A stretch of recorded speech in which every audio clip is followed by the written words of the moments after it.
Hello and welcome to the Voice of Intuition podcast. My name is Susan Jane and I believe that trusting your intuition is the best way to live your life with meaning and purpose. Each week you will hear about how you can connect, develop and trust your intuition through the wonderful array of guests we have on the show and my own personal experiences. Join me to understand how your intuition can guide you towards a life full of meaning and loving purpose.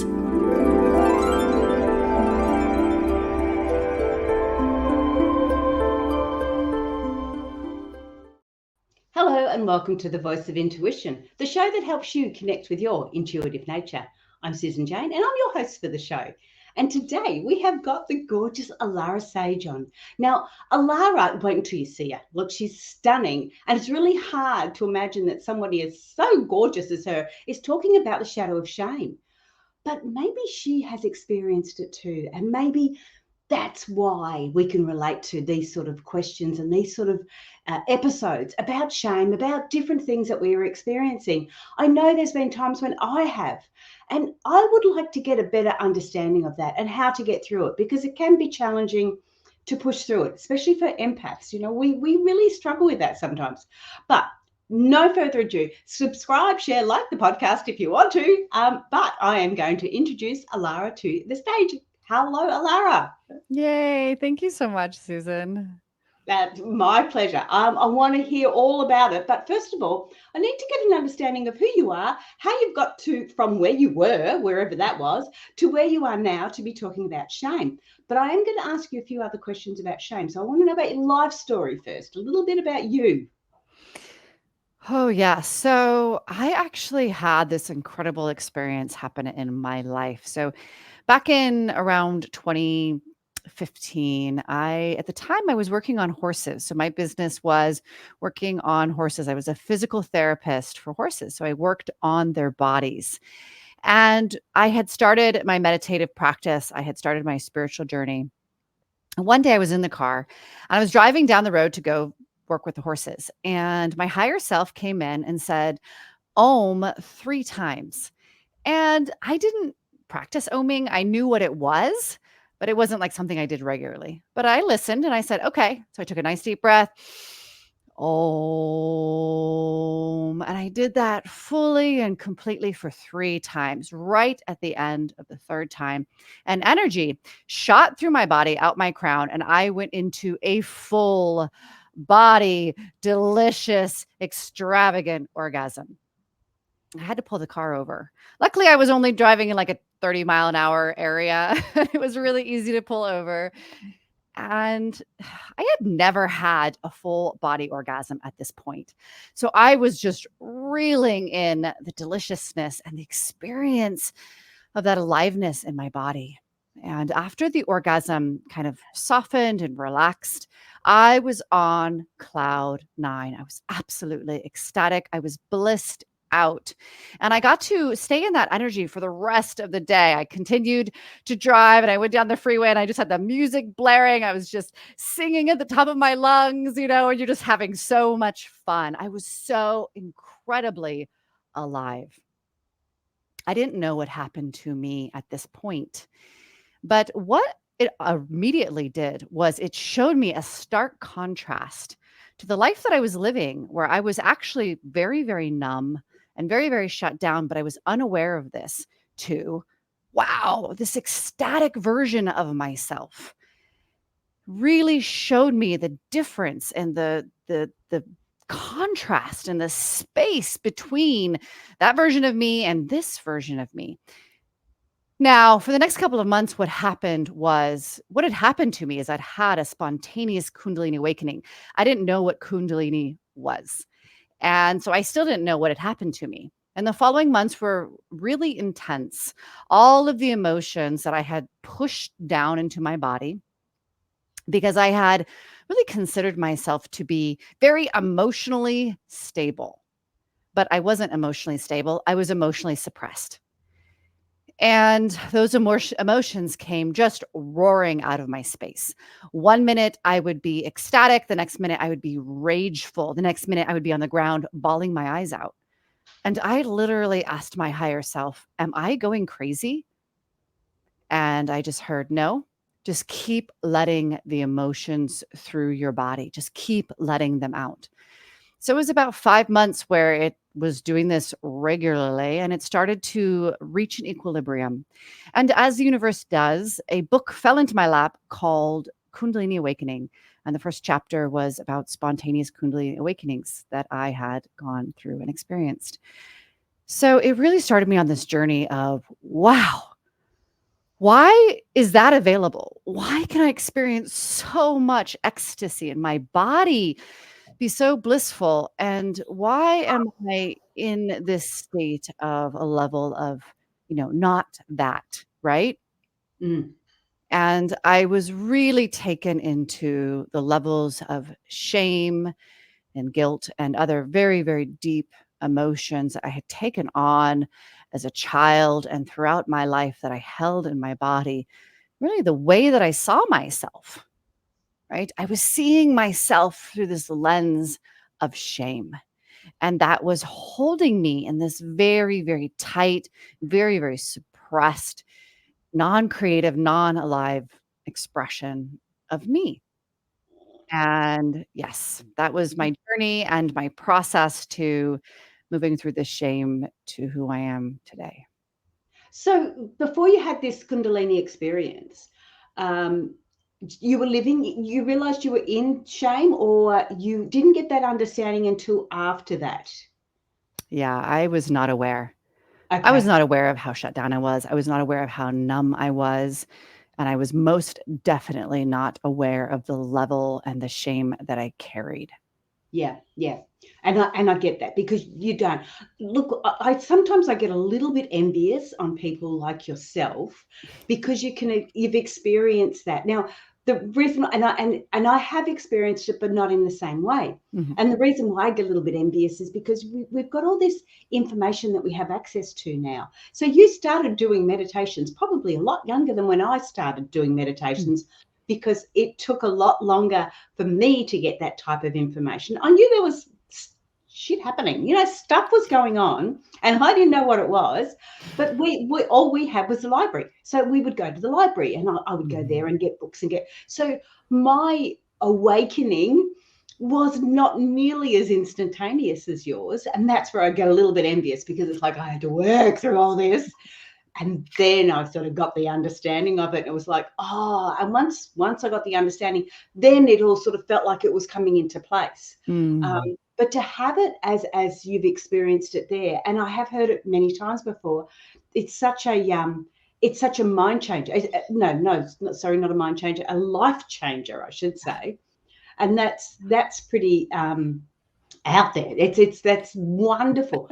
What about the people that don't experience it in that terminology, in that format? How could they be experiencing their Kundalini coming in? And maybe we need Mm. to explain a little bit more about what the Kundalini is, so people have an Mm. understanding of what that is, and then we'll go forward from there. Mm. Yeah, absolutely. So Kundalini Shakti is your creative life force energy, right? It is literally an energy that we all have, regardless of your sexual identification. And it lives right above the root chakra of our body, inside of our body. And it is energy that literally is our spiritual journey. And the process of the Kundalini awakening really moves through your body and outside of your body. She is nonlinear in her process and ultimately goes out the crown to, quote unquote, be awakened. But there's more to it than that. She does that several times. She has much more of depth of process than just boom out and done, right? It's not a one Yes, and done. But she absolutely. There's a lot creative. more to it, but yes, but to experience it that way is absolutely amazing. Yeah, it really is. I remember my sort of experience on it was more during a meditation, um, and it wasn't as it did not feel the same way, but it certainly felt like a release, a Mm, real. Oh, yeah. mm, And mm, I'm watching you, and for those on the audio, Alara's got her eyes closed, and I remember thinking, oh, that is exactly how you feel. You just want to sit there and enjoy that feeling, because it's like, yeah, it's so hard to describe. But anyway, so that's the Kundalini. Now that was your life-changing moment that moved things there. And other people can have a lot of life-changing moments. It can be of a negative nature, not such a beautiful positive nature, but it can be of a negative nature that allows them to start moving and changing. And even that is the releasing of, as it's starting to move, things are moving, which is perfect.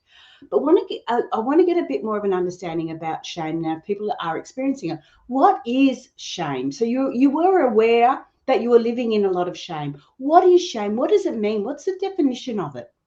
Such a great question. To me, shame is where we have rejected ourselves. And so when I'm working with clients, we're always going back to those early years as children, because when we're moving out of that baby, that infant state and into toddler state, we become very expressive, right? And what we're doing is we're feeling a lot. Our emotional body is opening up. Our sacral chakra is opening up.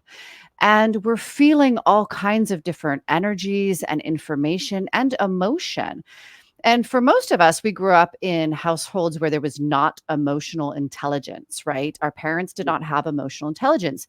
So our parents are coming home and having these suppressed emotions, not expressing them clearly, but we are feeling all of it. We are feeling all of it. And we can't understand why we're feeling one thing and then seeing and being told different things. There's already a disresonance, already a disharmony there. Now you bring in, what we've given the label of is terrible twos, right? That is so self-expressive, and how we have seen toddlers and seen this very initial connection to our expression in life, that we're terrible for it, right? And so what usually happens is we are shut down. Whatever that looks like for that unique child, stop, knock it off, go to your room, be quiet, stop talking, stop doing that. That's not okay, bad, no, right? And so we start to say, who I am, just who my authentic being is not okay. It's not okay. She is not okay.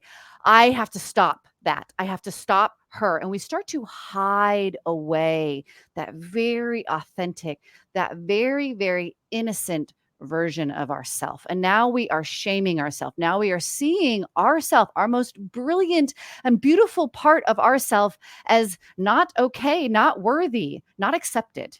And that's the epitome of shame. And because we're picking it up so young in our life, we aren't aware of it. Like you said, we just are not aware of that side of it. Does guilt come in with that? Is guilt in amongst all of that? And how does that resonate with that sort of area? Yeah, shame is one of the lowest vibratory emotions that we have. It's very, very close to death. And guilt is kind of one next to it. Guilt is how we feel when we are somehow not, living up to expectations, right? The guilt of not living up to expectations of others, expectations of ourself. And again, this is really stemming from ultimately the energy of shame, right? Because when we are really connected to who we are innately, we are in this availability of just allowance. We allow ourselves to make mistakes. We allow ourselves to be messy, right? We allow ourselves the full expression of who we are. But when we are rooted in shame, we do not allow ourselves. And so we're constantly judging ourselves and holding ourselves up to all of these illusionary expectations of others, and again from ourselves, and creating guilt because of that. Yes. Okay. So we're already holding on to that shame, and we picked that up from early in our life, and then with that we just applying a bit of guilt to it as well, and making a lovely mixture, which is not really nice at all. Mm-hmm. So, okay, so we've got an understanding now that the shame and the guilt, it can be all there together. We've got an understanding that it can come from such an early time in our life. So if we felt guilty about something we did last week, or we felt shameful about something we did last week, it's very, very different to feeling it in the now, compared to when we're holding on to some of that shame, and we're pushing it down. Okay, now hang on. I'm going to ask this question. Sorry, Alara. There is two areas there. Okay, so when we're feeling shame or guilt in the recent compared to the shame and guilt we may be feeling from childhood, from way, way, way back there, is there different ways that we look at those? Is there different ways that you would work on healing those or working our way through those? Is the two different levels, the two different time frames, you're going to work differently on them, or are you going to work the same way? Yeah, shame is shame, and it all comes from the same point. So, whenever we're experiencing these energies in the now, it's simply pointing to those very initial wounds. That's all. And that's the beauty of the now. The now is available to us to point to us where we do hold guilt, where we do hold shame, so that we can turn our awareness back on ourselves and look for those very initial wounds. It's the same. It doesn't matter whether it was yesterday, whether it was 5 years ago, 10 years, 20, 50 years ago. Shame is shame and guilt is guilt. And it will always originate from the same actual source. So when we're utilizing the now, we can use that to find those very initial belief structures. Okay, right. That's cool. That cleared that up. That's good. All right. So, when I'm looking at, and I guess I'm looking at sort of a little bit of a step by step. If people want to connect with Alara, you can connect with Alara at sage.com, which is ALARA, and Sage is SAGE.com. So you can connect with Alara that way if you want to get the real good understanding or support. But we're going to go through just a little bit of the, step by step, I think, just to get an understanding so people are aware. Because if I was feeling shame about what I did last week, not that I have anything like that, but just talking about things. If I was feeling shame for something I did last week or last month, how do I start to work on that? Because I know if you've got something in your mind in the recent, it's very hard to go right back to your Mhm. childhood.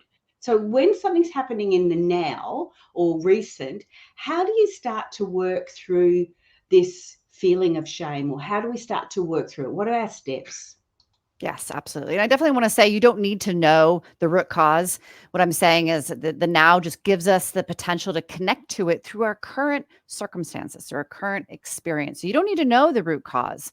And there's a wonderful way. The first and foremost is the awareness. Okay. The awareness. I am feeling shameful. I am feeling guilty, right? Awareness is so powerful because awareness is light. It is shedding light on our shadow. It's like that corner of the room where you sweep all the dust and you pretend doesn't exist, right? And then all of a sudden you shine a light on there and you're like, whoa, that's super dirty, right? So Yes. awareness, awareness, awareness. And we want to do it in the context of acceptance, right? Like it can take a little bit of practice, but really it is so powerful to see our shadows because it is through our shadows that we really connect to our innate genius, our ecstatic self, our most blissful life. It is not without our shadow. It is not by bypassing our shadow. So, as much as you can, be excited to see these parts of yourself. Oh my gosh, yes, I am feeling shame. Oh, that is such a powerful realization because as soon as you start to own it, now you have the power to change it, to alchemize it. So, step one is awareness. Okay. And step two is kind of going along with that same energy of we want to be in the energy of acceptance. Okay.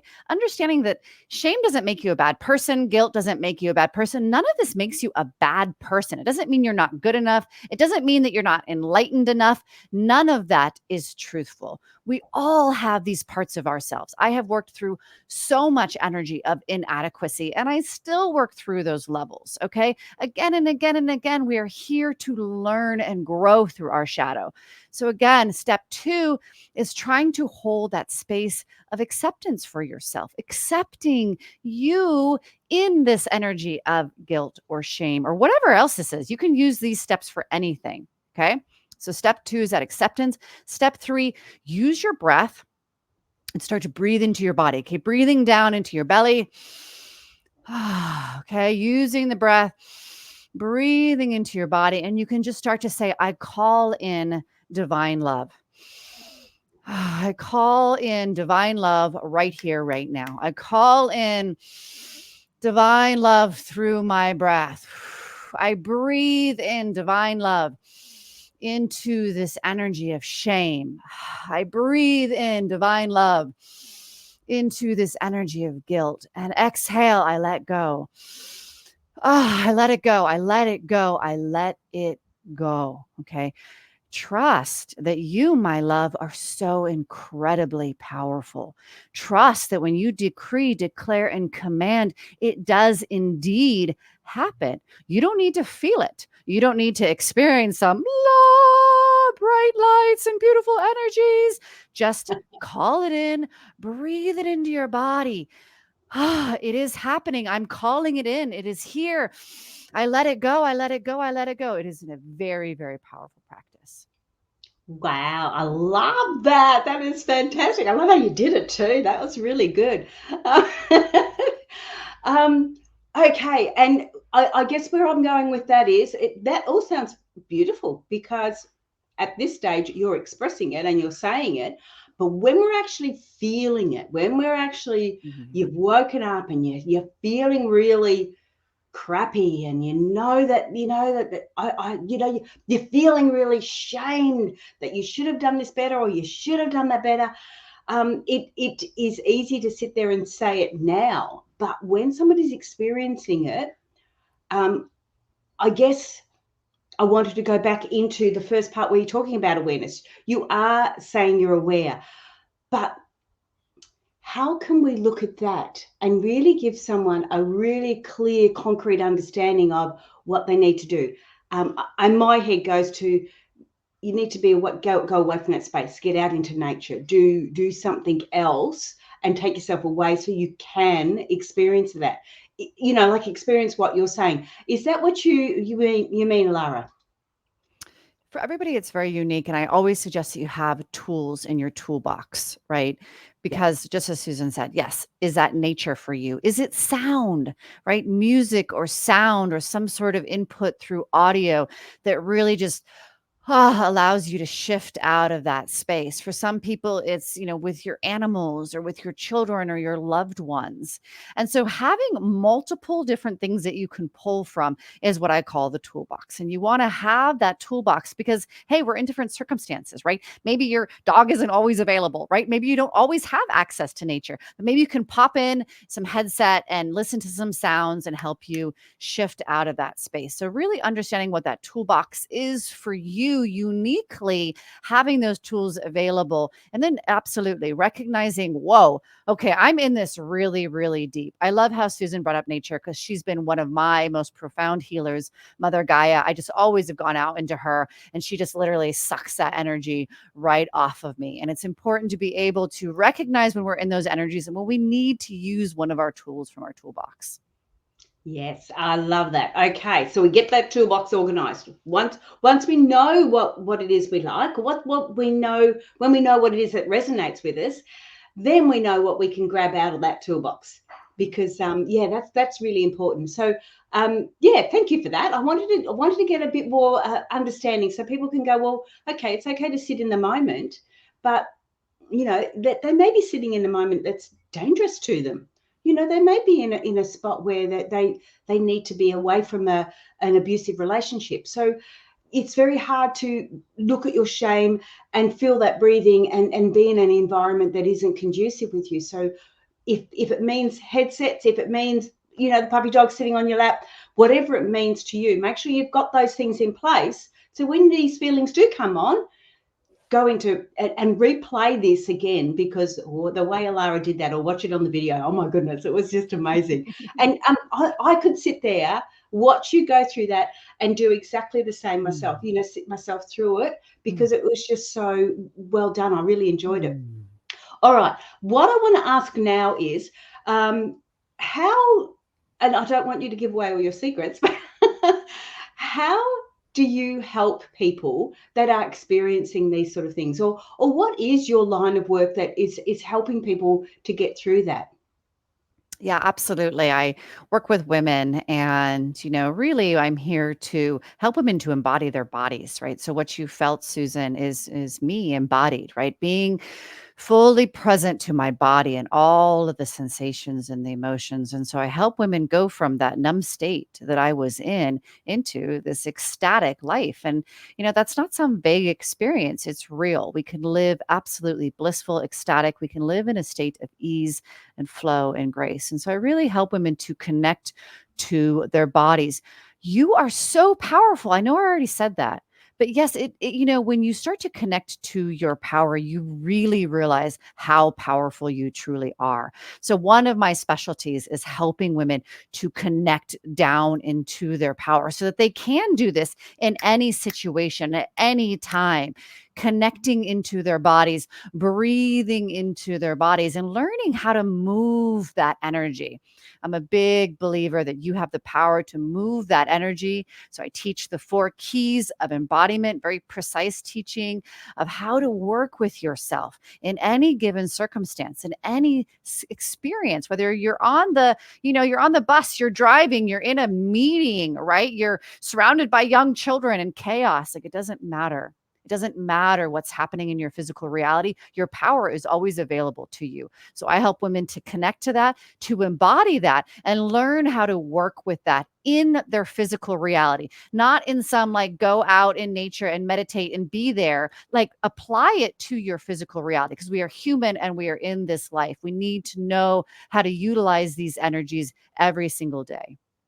Absolutely. I totally agree with you. I think sometimes we can get too woo woo Yeah. or too physical, and we need to have that happy Mhm. balance. So I really understand that.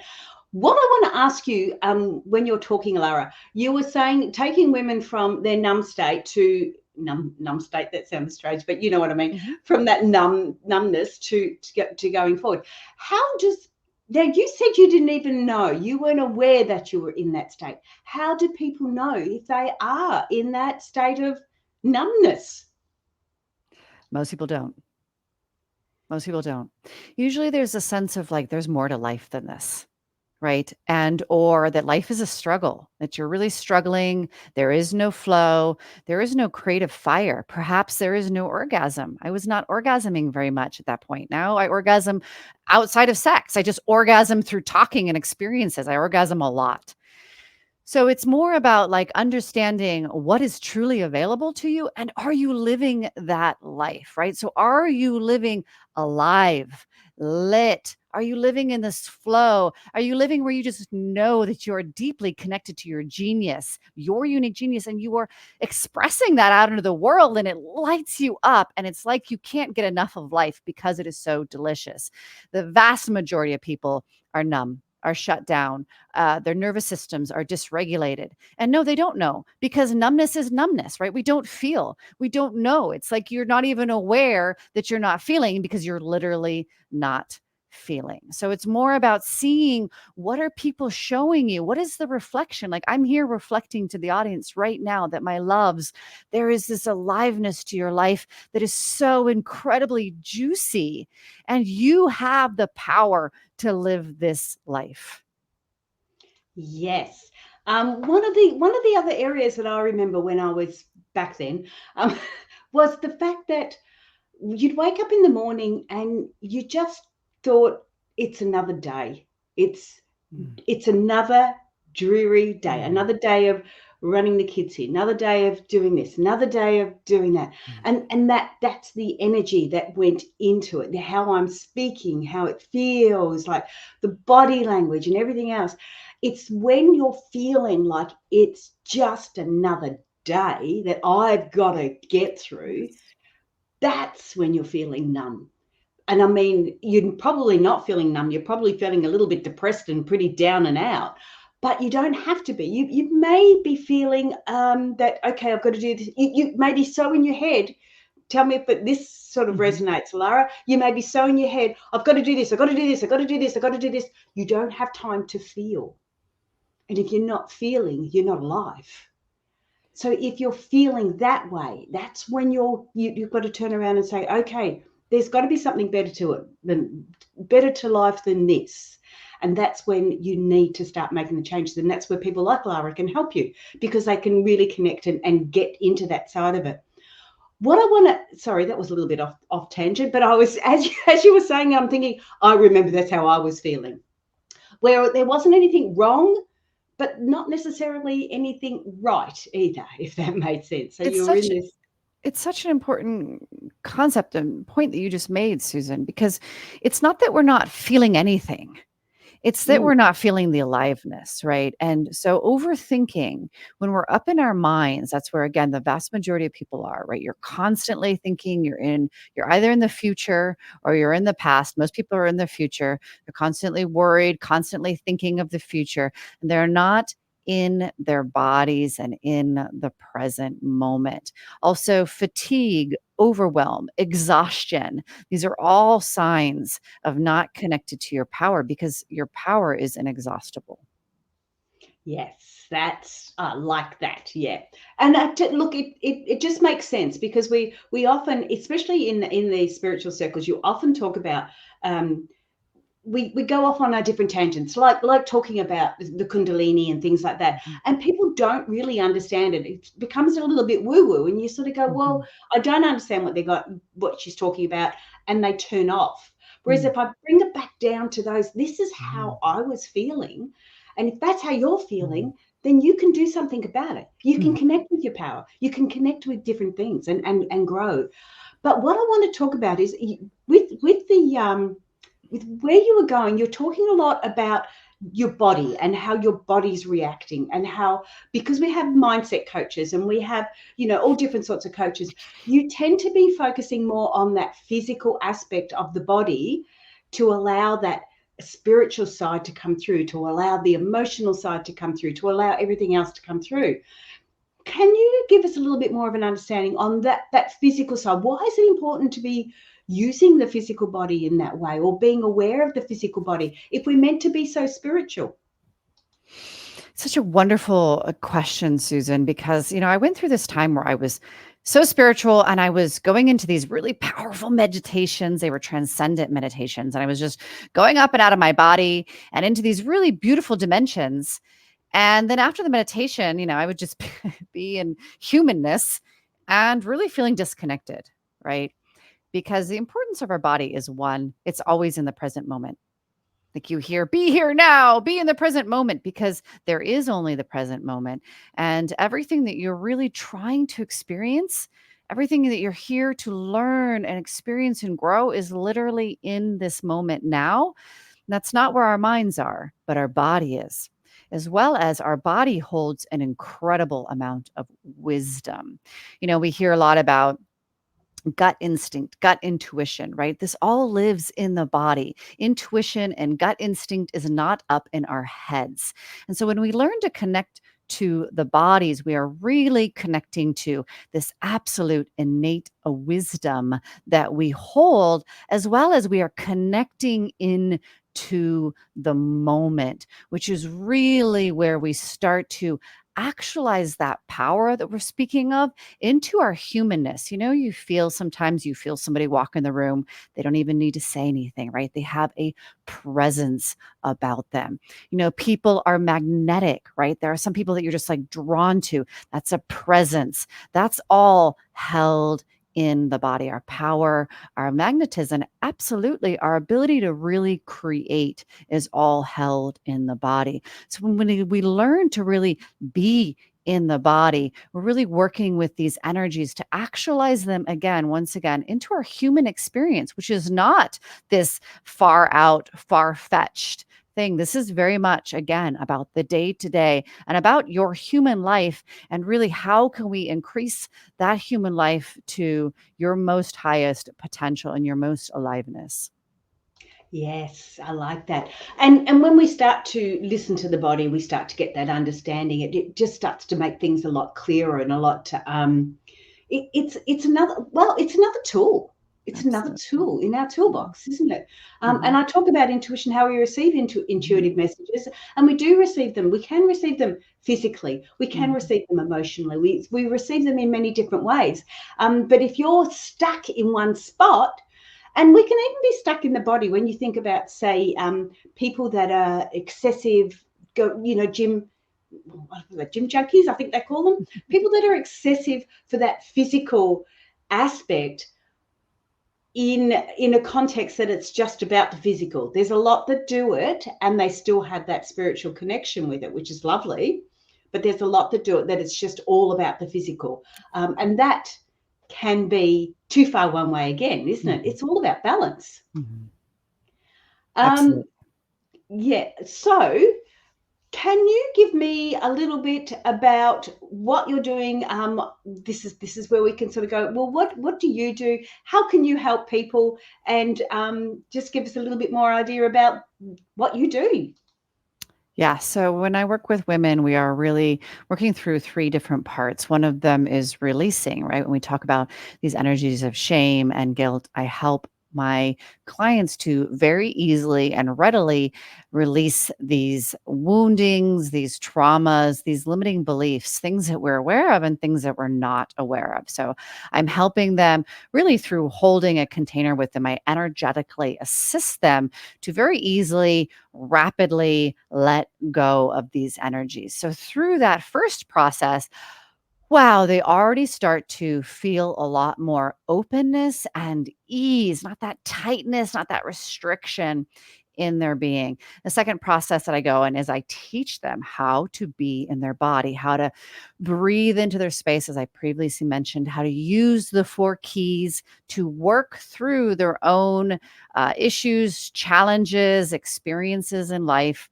And then the last thing I do is I activate. I activate the Shakti in women. I activate them in their power and their magnetism. So what I do is very mysterious and esoteric. However, when people work with me, they feel deeply, deeply held and safe. They feel deeply seen, and they just watch their lives really open up to, again, really create this flow, and they learn how to work with themselves in this way that we're speaking of today, where they can access this given any circumstance, no matter what's happening in their reality, so they can continue to remain anchored, remain calm, remain in presence, no matter what the chaos or challenge that they are moving themselves through. And so they start to really radically transform themselves, which transforms every single part of their life, their relationships very, very much, their careers, their businesses,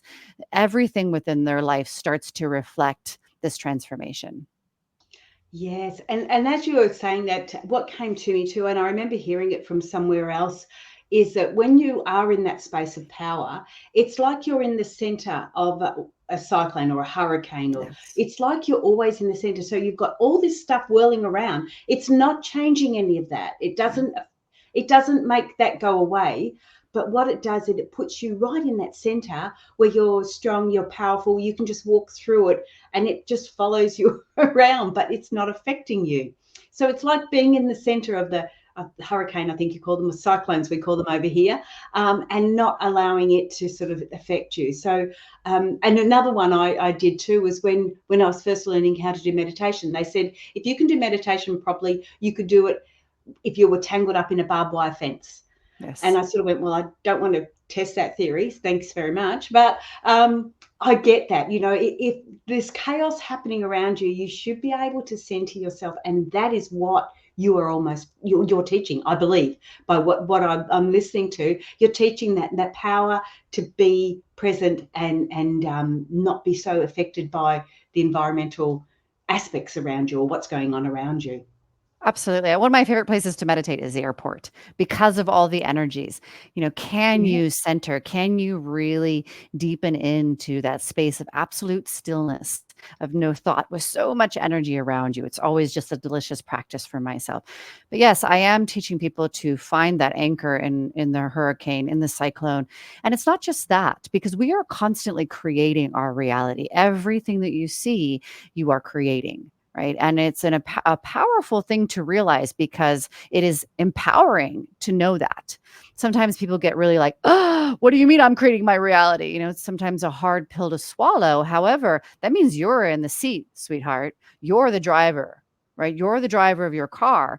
And so not only Are you beginning to be that anchored, calm, present power in the cyclone? You actually start to create radically different realities. You are creating a life that does not have that cyclone energy, that does not have that chaos, that struggle, that strife. Yes, it has challenge, but the challenge has become very, very enjoyable and a process of your own evolution, rather than, here's this thing again, and why did this happen, and now I have to do this, and I have to face this, and life is always so difficult. It changes everything about your reality and your existence. Yes, I love that. I love how you say that they've become challenges, and those challenges are what we can really grow and learn from. So they're fantastic. And they don't. You are correct. The cyclone set tends to go away. The hurricane tends to go away. You just don't notice it. It's people may be running around going crazy, and you hear things saying, "Oh, this has happened and this, that," and you sort of go, "Well, yeah." I don't see that. I haven't. You see it on social media where someone will go, "Oh, it's all over social media. Don't you see it?" And I go, "No, because I don't follow that, and I'm not right into that sort of side of things." And it's quite amazing because like attracts like. You click on something in social media, and you sure as hell are going to get it thrown at you all over the place, because that's how they do their background analytics type thing. But it's also life. If we put it out there, you are going to get it back. So let's put out some positive stuff, which is really a lot better than putting out the negatives. But Alara, we are running out of time. Have you got anything else you want to say before we say goodbye? Yeah, I would just love to talk about the positivity, right? Because I'm naturally a very, very positive person. And I just want to speak to anybody who feels like, if you feel like you need to be positive or anything like that. Like reality is that we are here to experience the full flurry of emotion, right? And so it's okay if you feel shame, and it's okay if you feel guilt, and it's absolutely okay if you feel fear or anxiety, right? It's not about not feeling these things and like, oh, I'm positive. This is so great. It's about like really learning that those are just emotions. And I saw this meme that said that the Irish say, I don't know if this is true or not, that, oh, an emotion is upon me. So rather than saying I am scared, they say, oh, fear is upon me, which is the implication of that it's upon me. And just as it's upon me, it can leave, right? Emotions are energies that come and go. And so just learning how to be with your emotions, learning how to let the emotional energy through you so that you can be organically positive. You can be organically happy and content and lit rather than trying to make yourself be that way. Love that. That's cool. Thank you so much for being on the show, Alara. Thank you for giving us the understanding of shedding the shadow of shame. I really like that. Stay on the show. Stay there, because I'm going to do the goodbyes, and I'll chat to you in a minute. Thank you. Hey guys, jump on and have a look. Look at Alara's website. It's in the comments down below. Sorry, in the description down below. So I got all confused then. I will be back next week. Share, like, subscribe the podcast. And if you do want to learn to trust your intuition, jump on my website, intuitivenature.com.au, and I can help you there. There's a few online courses now, and we can connect. We'll be starting a big new trust mastery program very soon. So looking forward to that. But I will see you all next week. Oh, hang on, let me get my branding up so I can say goodbye. Okay, guys, bye for now.